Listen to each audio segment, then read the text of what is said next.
Colour தண்ணி ஒரு 3 மணி நேரம் நல்லா சூடாக ஊற்றி ஊற வைங்க. அதுக்கு பிறகு நல்லா சபினா பவுடர் போட்டு நல்லா ஃபஸ்ட்டு வாஷ் பண்ணிவிட்டு கல்லுப்பு வெங்காயம் எண்ணெய் 3ஐயும் போட்டு நல்லா ரோஸ்ட்டாக ஃப்ரை பண்ணி எடுத்துருங்க. அதுக்கு பிறகு நல்லா தோசை நல்லா மொத்தமாக ஒரு 3 தோசை நிறைய அந்த தோசைகள் ஃபுல்லாக கவர் ஆகிற மாதிரி ஒரு 3 தோசை சுட்டு எடுங்க. எண்ணெய் கொஞ்சம் அதிகமாக விடுங்க.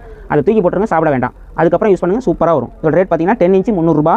இன்னும் கொஞ்சம் பெருசு வேணும்னா 11 இன்ச் இருக்குது 400 ரூபா, 12 இன்ச் இருக்குது 500 ரூபா.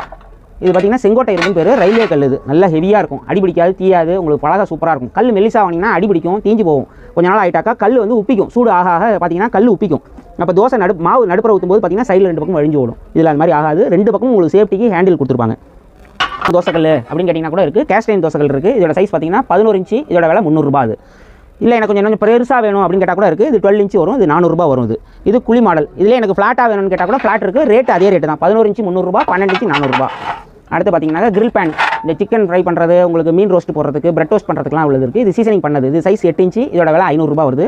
இது சைஸ் 10 இன்ச்சு. இதோட விலை